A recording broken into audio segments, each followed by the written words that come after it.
Queridos, nós temos conversado nas últimas quintas, domingo também, foi um dia muito especial, e nós temos falado sobre famílias, nós temos falado sobre os desafios que Deus nos dá.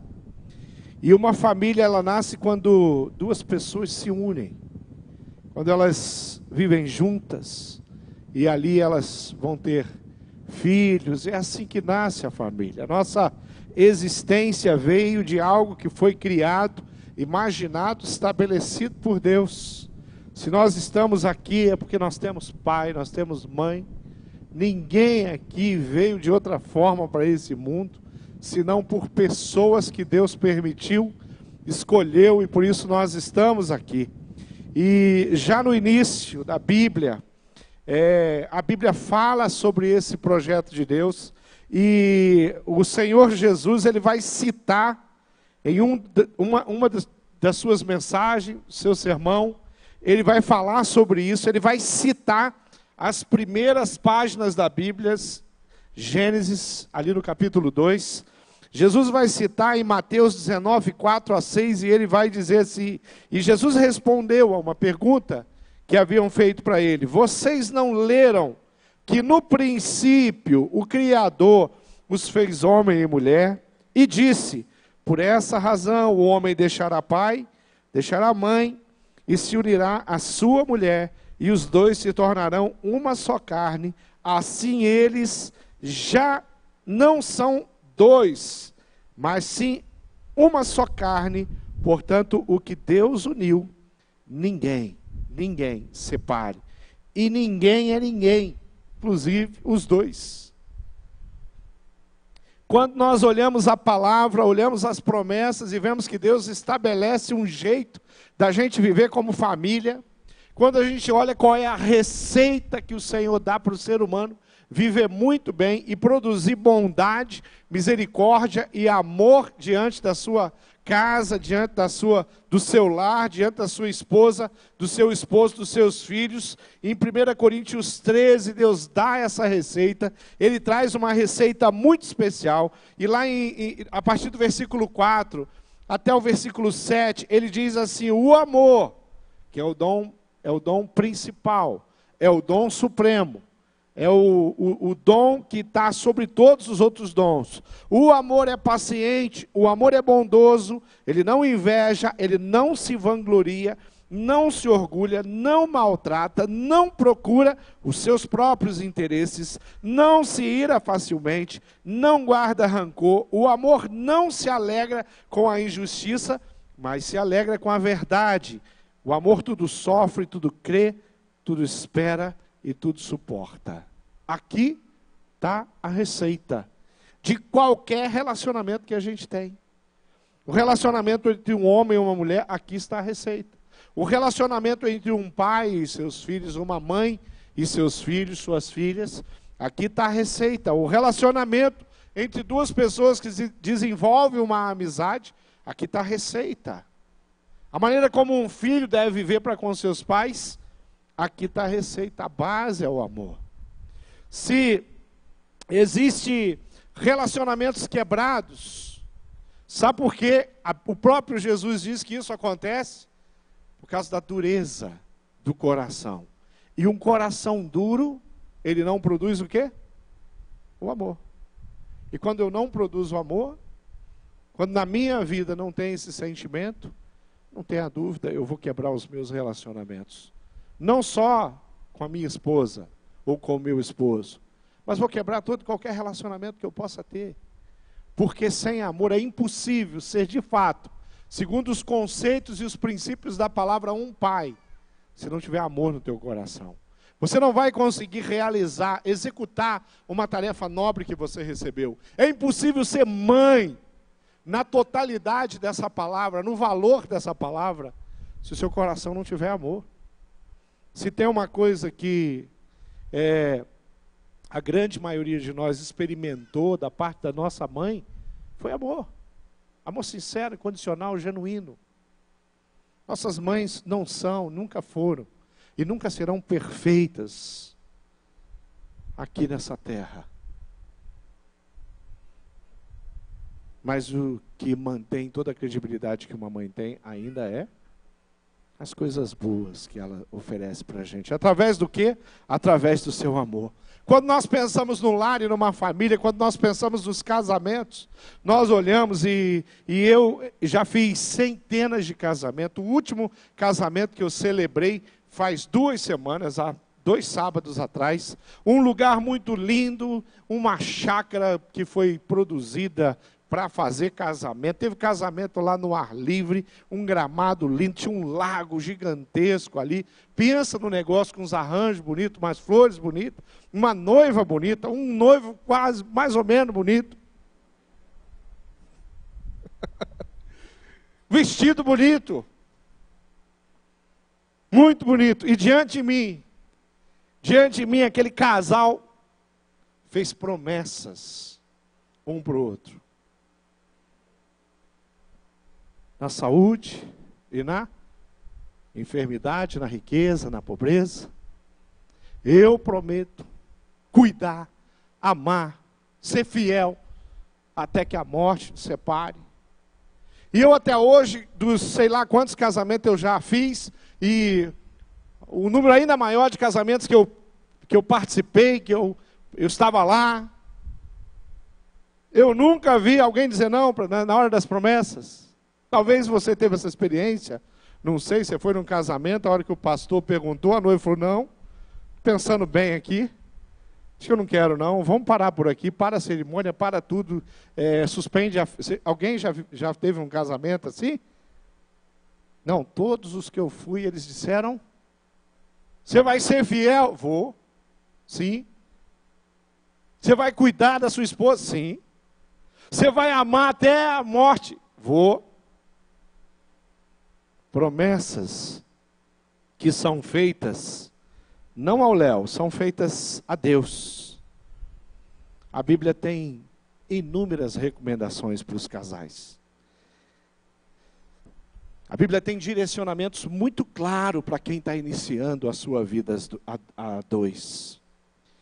A Bíblia fala diretamente ao coração dos homens e dá desafios para ele.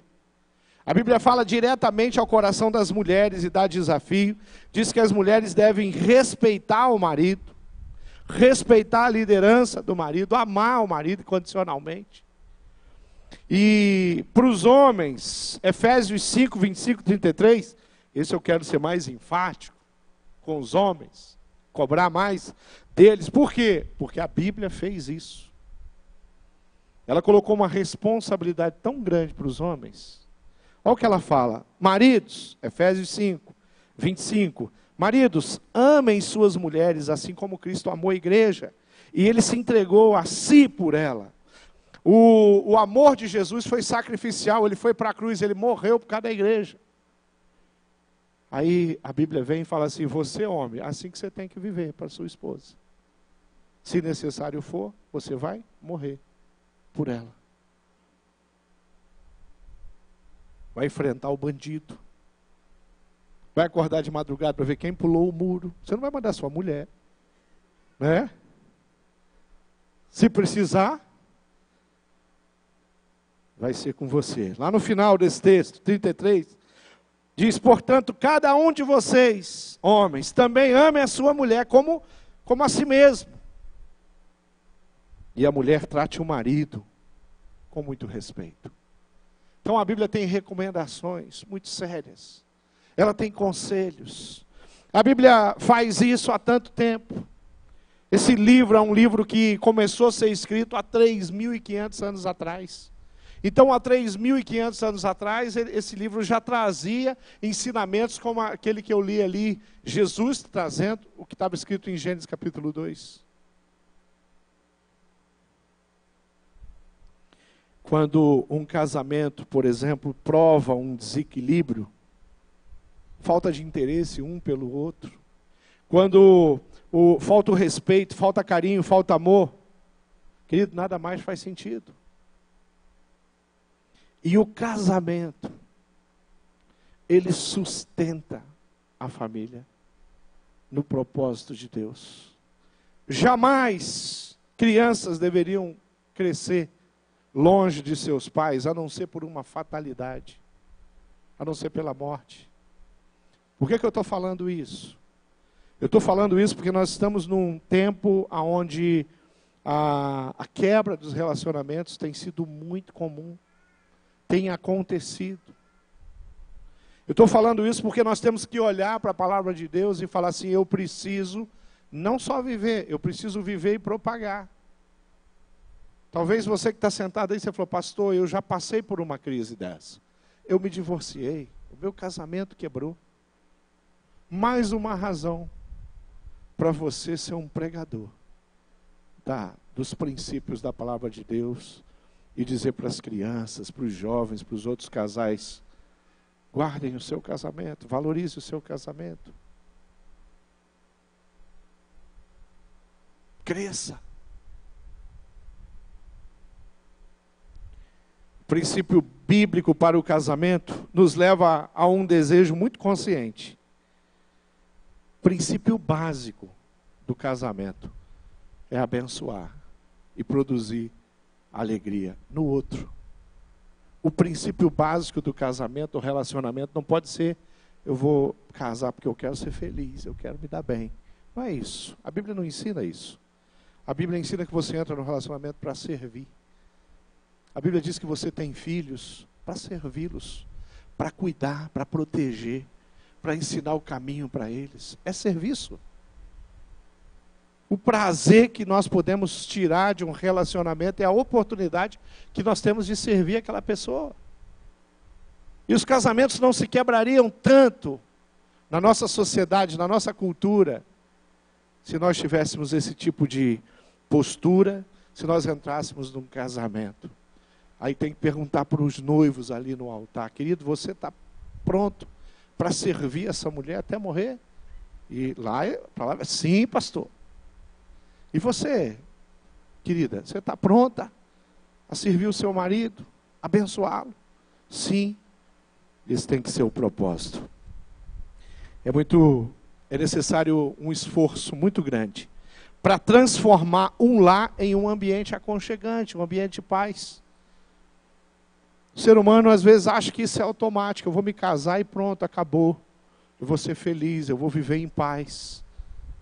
Às vezes eu não me esqueço que eu vou me casar e que eu vou construir um lar, ou que eu fiz isso, muitos aqui são casados há muitos anos, e falar assim, não pastor, todo dia nós construímos alguma coisa, e todo dia nós crescemos, e todo dia nós aprendemos, e faz 28 anos que eu estou aprendendo a ser esposo, faz 28 anos que a minha esposa está aprendendo a ser esposa.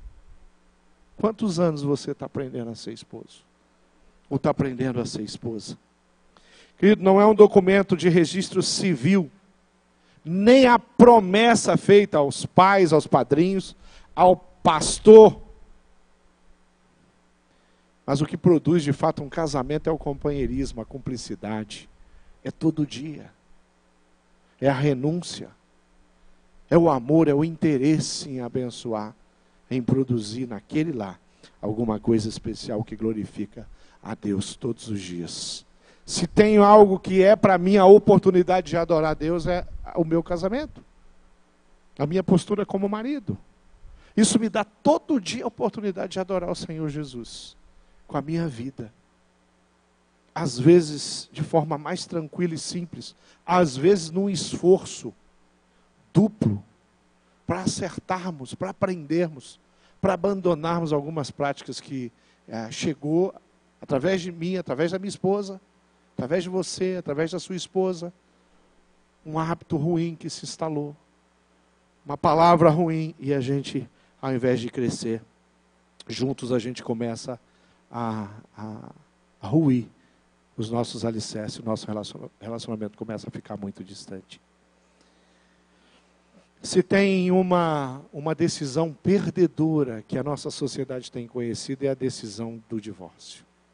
Se tem uma decisão que destrói, que traz transtorno, desequilíbrios múltiplos na vida de uma família, de uma pessoa, é um negócio chamado divórcio. Divórcio tem sido encarado com tanta naturalidade, que algumas pessoas chegam ao cúmulo de fazer uma festa de despedida do casamento e chamam os amigos para essa festa. Celebrar. Aí, sabe o que é interessante dessas cerimônias, dessas festas de despedida? O término, um casal que resolveu casar, é que lá também tem palavras de gratidão um para outro. Estão agradecendo o tempo que nós vivemos juntos. Parece que foi lindo. A sociedade chega num ponto tão doente, ela trata com tanta leviandade o assunto, que a gente precisa observar um pouco isso e pensar o que isso significa diante de Deus. Qual é o coração de Deus com relação a isso? Mateus 5 diz, foi dito também, quem mandar a sua esposa embora, deverá dar a ela um documento de divórcio, mas eu lhe digo, todo homem que mandar a sua esposa embora, a não ser em caso de adultério, será culpado. Jesus não está tratando, mas ele está citando o divórcio nesse texto. E ele está voltando lá na lei. Ele está tentando resgatar algumas coisas. Ele está falando, olha, a lei diz isso. A lei foi criada para resolver questões muito complexas. Mas eu vos digo, só existe, de fato, esse tipo de conduta porque o coração do homem é muito duro. A Bíblia diz que a gente deve amar o próximo como a nós mesmos. E a gente sabe que o próximo mais próximo que um homem tem é a sua esposa. Muitas vezes o próximo mais próximo é a sua esposa. Você que é solteiro, o próximo mais próximo que você tem são aqueles que vivem lá na sua casa, que moram com você. E você deve sim considerar isso. Divórcio não é algo novo. Se você pensa que divórcio é uma coisa, está aí, a Bíblia está citando. Lá no primeiro século existe um historiador chamado Flávio Joséfo. É um historiador, nós estudamos os livros desse historiador, porque ele conta hábitos e costumes e situações que as famílias estavam vivendo no primeiro século. E num dos livros escritos de Flávio Joséfo, ele cita alguns dos motivos pelo qual o esposo abriu mão da sua esposa. Por exemplo, a esposa queimou a comida do marido. O marido vai diante dos oficiais e fala, eu não quero mais ela como esposa. Ela queimou a comida. Gente, isso aqui não é ficção não estou contando aqui. Eu estou lendo um fato histórico do primeiro século. Queimou a comida, eu não quero mais. Eu quero entregá-la uma carta de divórcio e ela que vai cuidar da vida dela, vai queimar a comida de outro. Outro fato que ele coloca, a esposa ter exposto parte do corpo dela como um braço. Botou os braços para fora. Botou as manguinhas de fora, não é assim que fala? Então, vamos divorciar. Você mostrou seus braços. Por que você mostrou seus braços? É muito parecido com o que a gente está vivendo, porque talvez ninguém está se divorciando porque mostrou os braços, mas por coisas banais, por falta de interesse, porque experimentou o casamento e a responsabilidade do casamento, e eu prefiro viver livre, como se o casamento fosse uma prisão. Muitas vezes a gente ouve. Mas o grande motivo, o grande problema, está por trás da palavra de Jesus, quando ele cita que o divórcio é falta de amor, que o desistir é falta de amor. Querido, nós não podemos tratar esse assunto de forma simples, porque é um assunto muito complicado. Nós lidamos com isso, choramos, às vezes na nossa própria família por isso. Alguns já estão tão secularizados que nem se preocupa, nem chora mais. Que pena que não deu certo, né? Não pensa nas consequências de tudo isso. Grande e terrível problema de uma sociedade que perdeu os seus valores e os seus princípios. E quem é que pode sinalizar? Quem é que pode mostrar para essa sociedade que existem valores que nós não abrimos mão? Senão o povo de Deus, senão os cristãos. Malaquias capítulo 2, ele diz assim, a outra coisa que vocês fazem, enche de lágrima o altar do Senhor, choram e gemem, porque ele já não dá atenção às suas ofertas, Deus não aceita com prazer mais as suas ofertas, a sua adoração. E vocês ainda perguntam, por quê? Por quê que tem coisas que enchem o altar de Deus de lágrima? É porque o Senhor é testemunha entre você e a mulher da sua mocidade. pois você não cumpriu a sua promessa de fidelidade, embora ela fosse a sua companheira, a mulher do seu acordo matrimonial. Não foi o Senhor que os fez um só, em corpo e em espírito, eles lhe pertencem. E porque é um só, porque ele desejava uma descendência consagrada. Portanto, tenham cuidado, ninguém seja infiel à mulher da sua mocidade. Aí, o versículo 16, ele vai dizer, Deus vai dizer, eu odeio o divórcio, diz o Senhor, o Deus de Israel. E o homem que se cobre de violência, como se cobre de roupas, diz o Senhor dos Exércitos. Por isso também, tenham bom senso, não sejam infiéis. A Bíblia diz que Deus odeia o divórcio. E às vezes a gente pega essa palavra e usa ela de forma legalista e fala assim, olha, então eu não posso me divorciar porque Deus odeia o divórcio. Mas tem outras coisas que Deus odeia também, o homem que se enche de violência. Uma casa onde falta o respeito, Deus odeia a falta de respeito entre uma esposa e um esposo. A falta de consideração, a falta de amor. Qualquer tipo de violência, seja verbal, seja física, Deus odeia essas coisas. Deus não nos colocou lá para viver dessa forma, Ele nos colocou lá para viver, sabe como? Abençoando, edificando, servindo. E esse é o propósito de Deus. Malaquias afirma isso. Tem algumas coisas que Deus odeia. E a nossa sociedade precisa crescer e precisa aprender. Deus odeia o divórcio, mas Ele também odeia a violência. Uma pergunta que deve ser feita a qualquer pessoa que se declara, eu vou acabar com o meu casamento, eu vou me separar, eu vou me divorciar. A pergunta que deve ser feita com muito carinho, a pergunta que eu preciso fazer é se essa pessoa já fez de tudo o possível para restaurar o casamento dela. Você fez de tudo? Querido, é muito fácil eu convencer a minha família que eu devo me divorciar. Às vezes eu tenho uma torcida que está torcendo para que eu divorcie. Quem sabe a minha mãe está torcendo para que eu termine o casamento, porque ela tem acompanhado que a coisa não é muito legal, que o relacionamento é esquisito, é estranho, que falta respeito, que falta amor, que falta consideração, que as bases foram todas ruídas e acabaram. Mas eu preciso fazer essa pergunta, querido, você tem certeza? Você já fez de tudo? É fácil, às vezes, convencer a pessoas que o casamento tem que acabar. É fácil convencer as crianças, os filhos. Eles nem têm ideia, às vezes, do que vai significar isso para eles. Eu já vou falar disso. Mas é difícil chegar diante de Deus. E um cristão, ele não vive segundo o conceito da sociedade, mas ele vive segundo o conceito de Deus. Chegar para Deus e falar, Deus, é isso mesmo que eu tenho que fazer?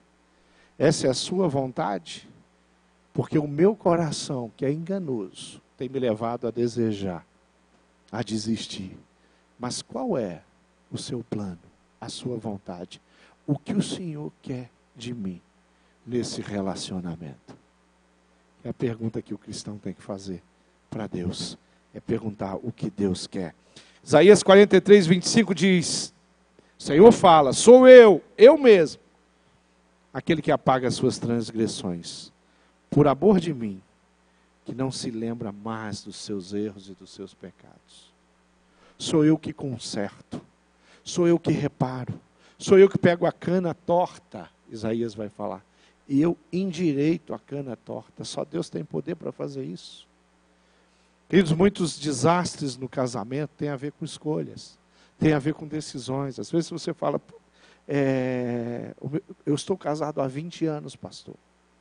E esse casamento, desde que ele começou, eu não acredito nisso. Desde que ele começou, o casamento é um problema, não acredito nisso. Eu acho que é desde antes de começar. É possível. Faltou talvez parar. E ali no momento de namoro, falar assim, é melhor a gente seguir outros caminhos. Porque ali é o momento. Mas mesmo que o casamento tenha os seus problemas há muitos anos, há 10 anos, há 15 anos, há 20 anos, há 5 anos, há 2 anos, não interessa quanto tempo. Existe um Deus que tem poder para restaurar. Existe uma coisa muito complicada com relação a esse jeito da nossa sociedade estar vivendo, essa maneira que é a matemática do divórcio. 20 milhões de divorciados no Brasil. 20 milhões. 38% dos casamentos terminam em divórcio.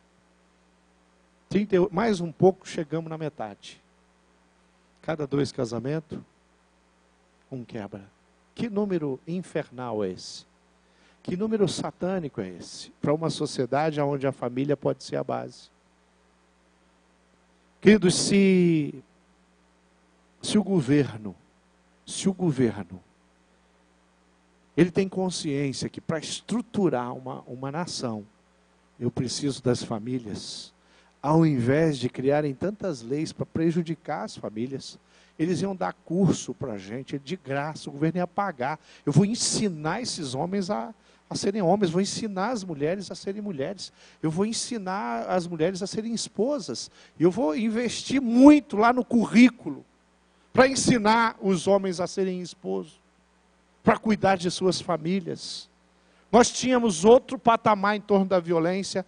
Ou você acha que o número que nós temos da violência não está ligado ao número que nós temos de divórcio? Não está ligado ao número, porque nós temos 38% dos casamentos que terminam em divórcio, mas nós temos um outro número grande, eu não tenho essa estatística, talvez ninguém tenha, de casamentos que não se divorciaram. Eles estão lá, mas não vivendo o que o casamento tem para proporcionar, criando resultados muito complicados, machucaduras muito profundas no coração das pessoas. Nós temos que nos atentar para isso e viver de forma diferente e não nos conformar com o jeito que a nossa nação, a nação brasileira está vivendo.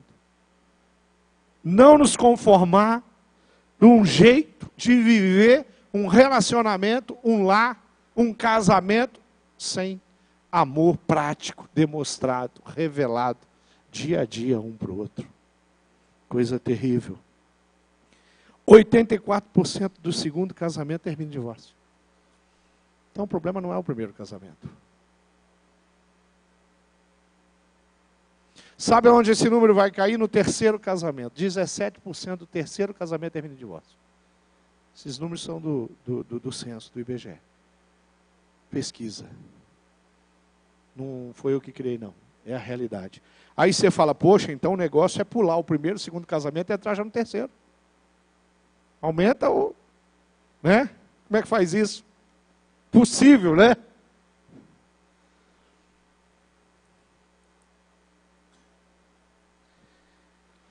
Tem uma família na nossa igreja, um casal, que eu amo muito, muito preciosos. Tenho aprendido com eles. E são servos do Senhor Jesus, têm servido ao Senhor aqui há muitos anos. Esse homem que eu estou me referindo, ele está no terceiro casamento dele. E um dia, já faz uns anos isso, eu estava conversando com ele. E ele estava me contando a história dele. E ele estava me falando. Momento de intimidade minha e dele, ele me contando, me falando sobre os filhos que ele tem no primeiro casamento, o segundo casamento, que ele não tem filho, e o terceiro casamento, que é o casamento que está hoje. E eu perguntei para ele assim, eu falei, querido, como é que é isso? Uma experiência que eu não tive, mas como é que é? Você sair e um relacionamento quebrar. E ele falou, isso é a coisa mais devastadora que existe no homem. Quebrar o seu casamento. Aí ele falou, aí você entra num segundo casamento. Aí o segundo casamento não deu certo. Aí ele falou, aí você se sente a pior pessoa. Não nasci para isso. Não... Mas aí ele tem uma experiência com Cristo. Ele entra num terceiro casamento. Aí ele faz uma das declarações que eu nunca esqueci. Já até registrei isso em um dos meus livros, essa história. E ele fala assim, olha,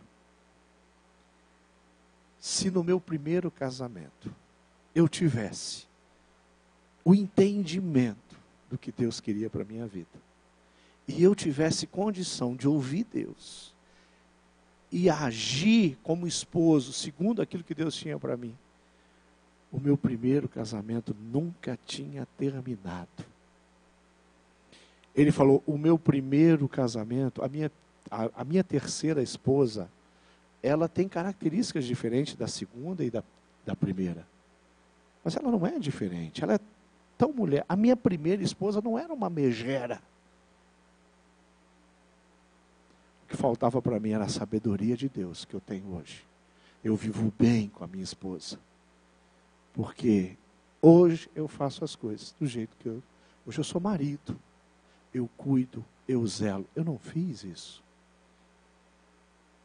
Elas são diferentes, elas têm personalidade diferente. Mas o que mudou não foi as mulheres, foi o coração desse marido. Maneira dele investir e agir e encarar as dificuldades e as lutas que qualquer casamento tem.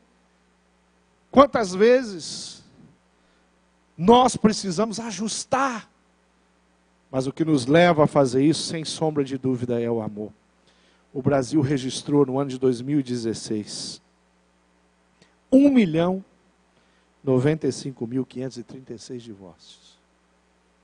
Um ano. É 1 milhão. É um número grande, né? 2016, 2015, todo ano nós temos casamentos civis sendo quebrados. É um número grande, é um número alarmante. Agora, quando eu penso no custo financeiro de um divórcio, olha só o que a pesquisa diz. 42% dos homens, eles prosperam depois do divórcio.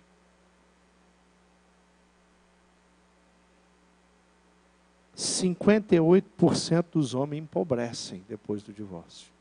Devastador. Mas olha o outro número bem alarmante. 73% das mulheres empobrecem. A coisa ainda é mais feia para as mulheres. Por quê? Porque muitas dessas mulheres deixaram de investir tanto na carreira delas para investir nos filhos. E aí vem o divórcio. E traz uma conta devastadora. O que a gente faz? Então as mulheres parem de investir na família e comecem a investir nas suas carreiras para se proteger dos seus maridos. Que princípio é esse? Que cristianismo é esse? Porque se necessário for os dois, quando necessário for, dar um passo para trás para investir na sua família. Tem nada mais nobre de que uma mulher, quando chega a época da maternidade, ela dá um passo para trás, para que aquelas crianças sejam cuidadas com amor, com presença, com ensinos diários, com proteção. Só que numa realidade dessa, se torna mais uma bomba. Então o custo do divórcio é um custo muito alto, muito alto. O custo emocional é mais complicado ainda do que o financeiro. O problema é maior. Muitos dizem que o seu casamento era um inferno. Mas aí vem o divórcio, aí vem o verdadeiro inferno. Aí sim, chegou no inferno. Não estava no inferno ainda. A coisa pegou.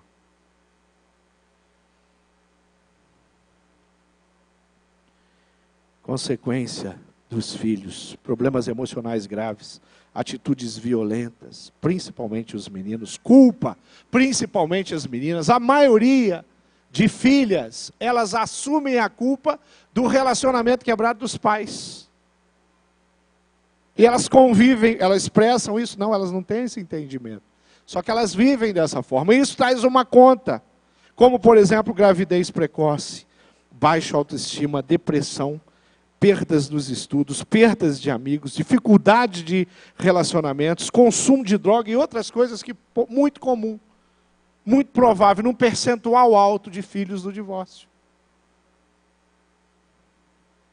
E sabe o que acontece com o filho do divórcio? Quando ele entra no casamento dele, e ele encara o problema, alguma dificuldade, alguma crise, sabe qual é a saída que ele tem como exemplo?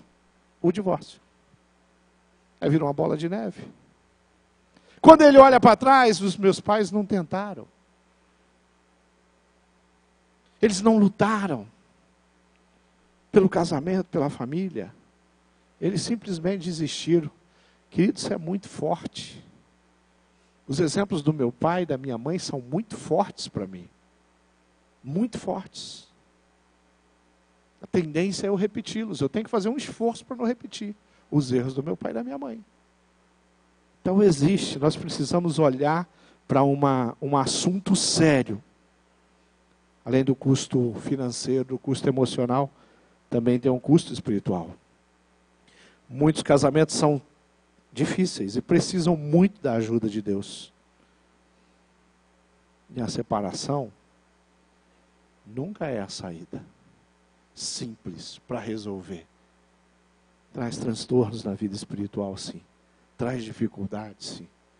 Traz dívidas. É complicado você quebrar um princípio, quebrar um pacto.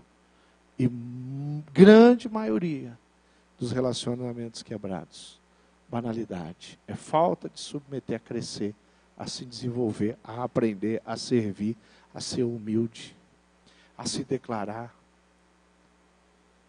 Falta de coisas simples.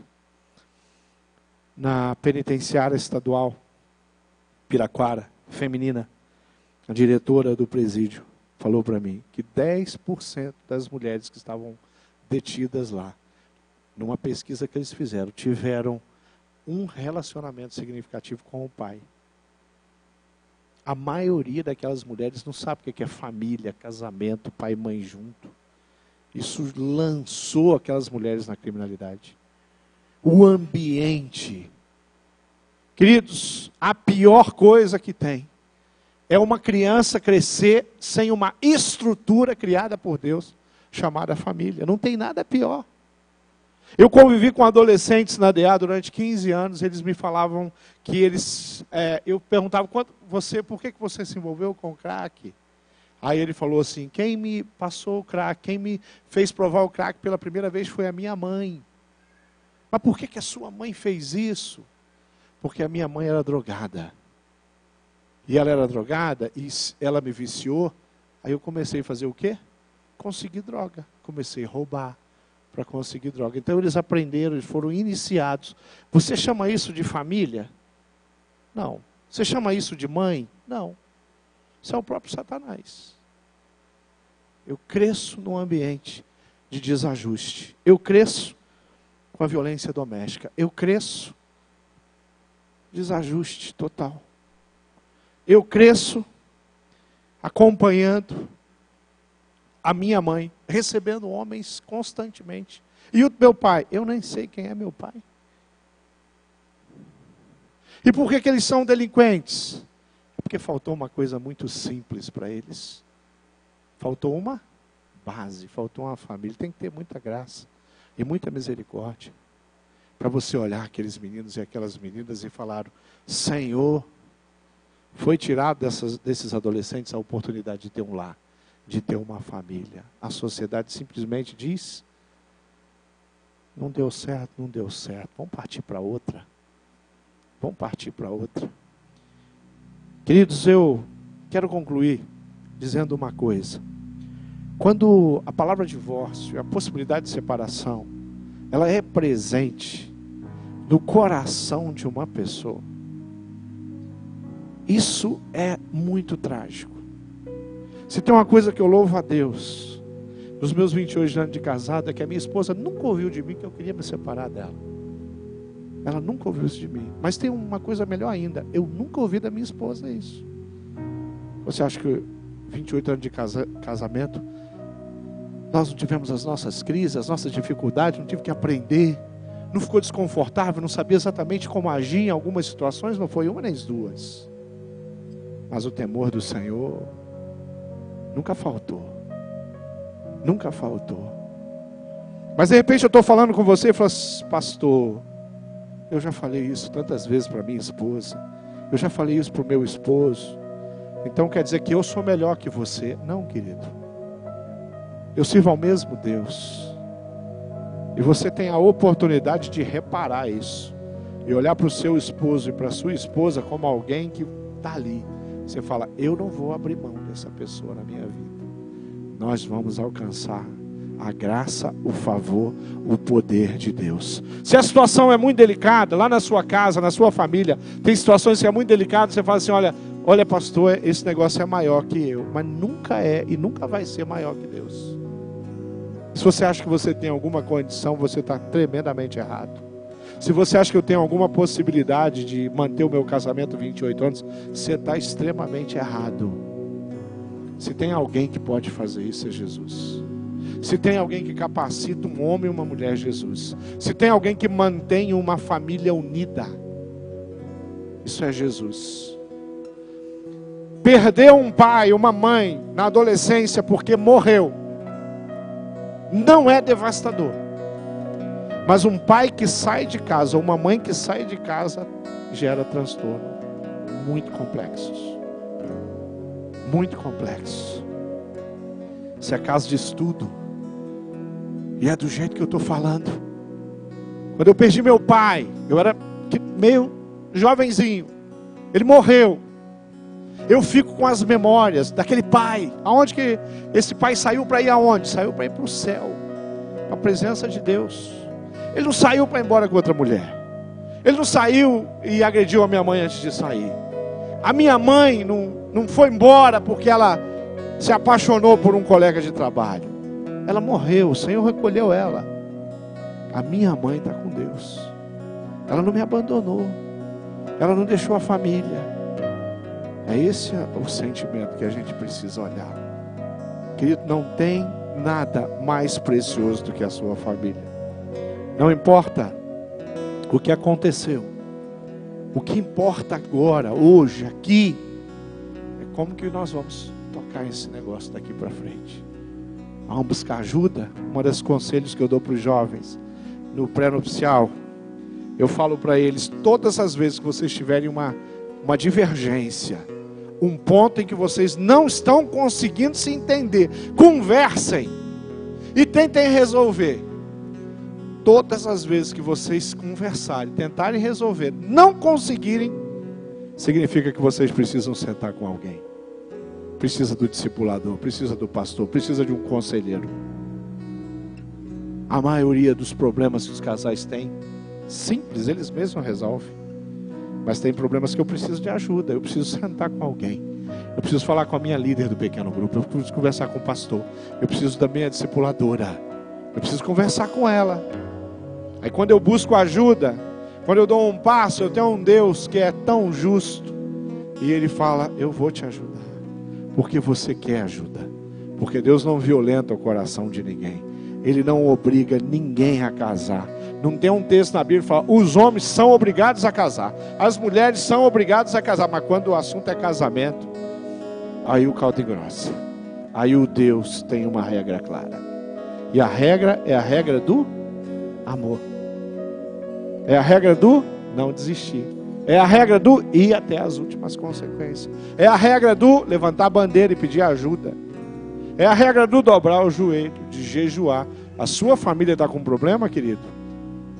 Vai jejuar, vai orar, porque Deus se comove com a sua oração, com a sua atitude, e Ele vai restaurar na saúde e na enfermidade. Minha esposa está enferma, meu esposo está enfermo, está lá, cuidando dele, cuidando. Coisa linda é você ver uma mulher doente.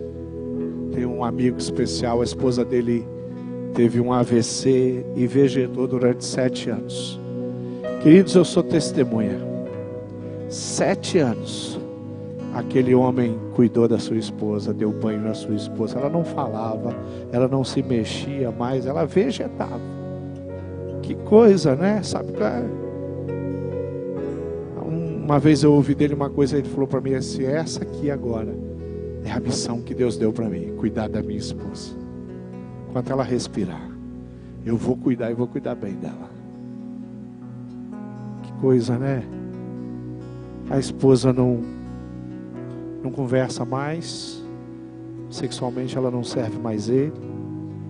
Ela colocou, foi uma agenda pesada durante o dia, é muito compromisso, tem que alimentar, tem que fazer isso, tem que fazer aquilo, tem que fazer aquilo outro, tem que levar no médico, mesmo naquela situação, tem que dar os medicamentos, tem que acertar a alimentação. Que coisa!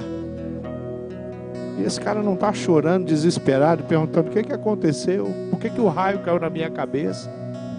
Ele está lá, queridos. 7 anos. Depois de 7 anos vegetando, o Senhor a levou. Cumpriu a nobre tarefa dele de cuidar da esposa dele 7 anos. Isso é casamento. Isso é relacionamento. Isso é família. Isso é bonito. Isso é maravilhoso. Isso é ser cheio da presença de Deus, do Espírito Santo de Deus.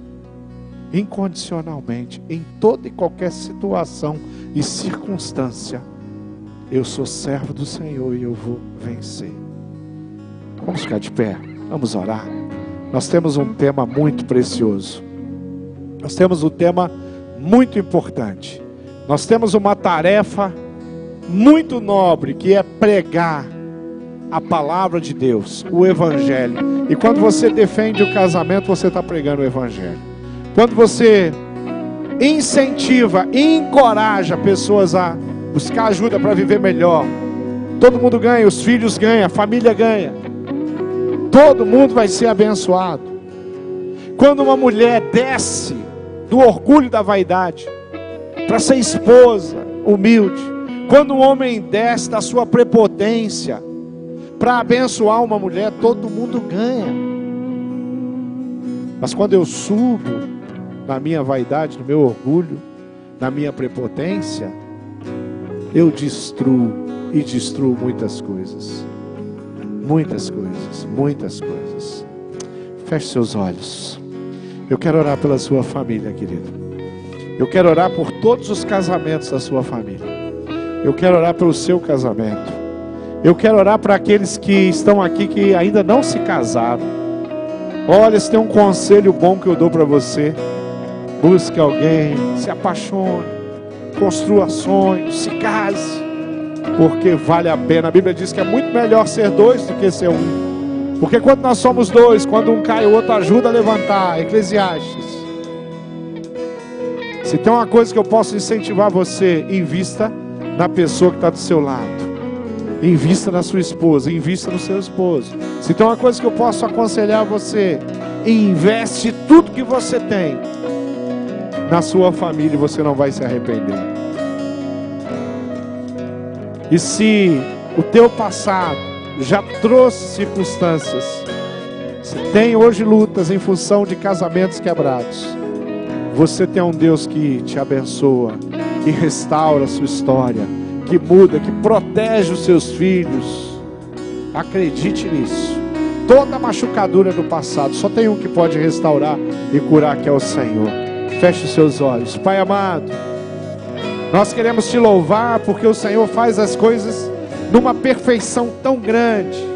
O Senhor definiu, escolheu, criou, determinou a maneira como nós viveríamos, e a família foi algo que o Senhor instituiu. O Senhor escolheu o homem para viver ao lado da mulher e juntos construírem lares, Pai. Eu te louvo por todos aqueles que perderam a sua família por alguma razão, mas o Senhor os arrebanhou, os acolheu e tem cuidado. Eu te louvo por todos aqueles que o Senhor deu uma oportunidade de reconstruir. Mas eu peço que o Senhor proteja, Jesus, cada casamento aqui. Todos os casamentos, casais da nossa igreja, protege, da nossa família, protege o teu povo. Não deixe o seu povo viver movidos, motivados, influenciados pelo secularismo e copiando coisas lá de fora. Nós queremos viver a verdade é a tua palavra é Jesus Cristo, nosso Senhor e Salvador. Nós nos entregamos, nós pedimos perdão por todas as vezes que falhamos, pedimos a tua ajuda porque nós queremos prosperar, nós queremos crescer, nós queremos aprender, nós queremos servir com muito mais garra, determinação e vontade do que desejar ser servido. Nós queremos influenciar outros, ajudar os casais, aconselhar. Nós queremos motivá-los, incentivá-los a continuar juntos e vencer as batalhas, as diferenças e as lutas. Nos ensina, Pai, a viver segundo o teu coração. E nós oramos agradecido em nome do Senhor Jesus. Amém.